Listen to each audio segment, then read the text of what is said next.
The Talking Drum Episode 4. The Curse Unveiled. The drum's glow dimmed as Kofi sat trembling beneath the baobab tree, his breath shallow. The images he had seen within the drum's light burned into his mind. Warriors locked in battle, rivers running red with blood, and an ominous shadow spreading over the land like a storm. The guardian stood tall before him, its fiery mane flickering in the dawn's pale light. What you witnessed is the curse tied to the drum. The spirits bound to it are restless, and their rage threatens to consume everything. What does it mean? Kofi asked, his voice barely audible. It means, the guardian said, its tone grave, that the drum's power was sealed for a reason.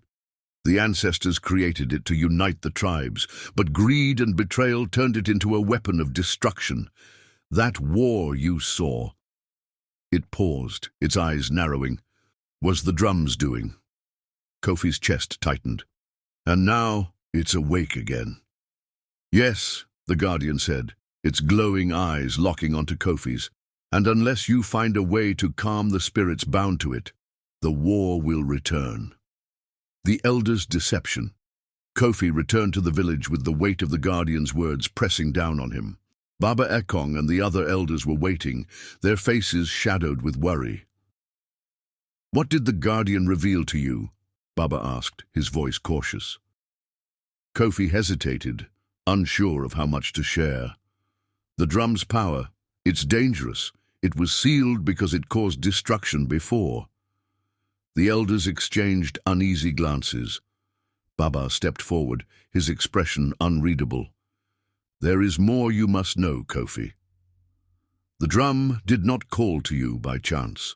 Our ancestors bound a piece of their power to the drum, ensuring it could only be wielded by one chosen from the bloodline of Umbala's founders. Kofi's eyes widened. You mean I'm connected to the ancestors? Baba nodded solemnly. You are their descendant, Kofi. The drum chose you because only you can wield its power. But be warned, many in your line have tried and failed. If you falter, the spirits will consume you as they did them. Kofi felt a chill run through him. The weight of his lineage was both an honor and a curse, and now it seemed inescapable. A dangerous betrayal. As night fell, Kofi sat alone outside his grandmother's hut, staring at the stars. The village had grown eerily quiet, as if the people themselves feared what the night might bring. Suddenly, he heard footsteps behind him. Turning quickly, he saw Nyoka, one of the younger elders, stepping out from the shadows.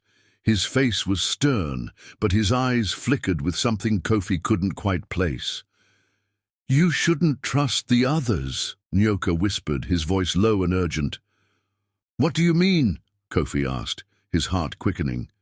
The elders haven't told you the full truth, Nyoka said, glancing around to make sure they weren't being overheard. The drum wasn't just sealed to stop its power. It was hidden because the ancestors feared what it could reveal, secrets that some would kill to protect. Kofi's throat tightened. What secrets? Nyoka hesitated, then leaned closer. The war you saw in your vision wasn't just about the drum. It was caused by betrayal within the village itself. The ancestors bound their power to the drum to punish those who broke their trust. The curse isn't just tied to the drum, it's tied to our people. Kofi's mind raced as Nyoka's words sank in. If the curse was tied to the village, then awakening the drum could bring more than just destruction. It could unravel everything they thought they knew about their history. The shadows strike. Before Kofi could respond, a chilling wind swept through the village, extinguishing the fires. The air grew heavy, and an unnatural silence fell over the night. They're here, Nyoka whispered, his voice trembling. Who? Kofi asked. But before Nyoka could answer, a low growl echoed from the darkness.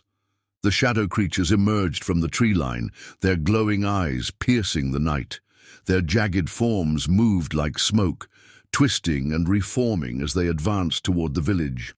The alarm was raised as villagers rushed out of their huts, armed with spears and torches.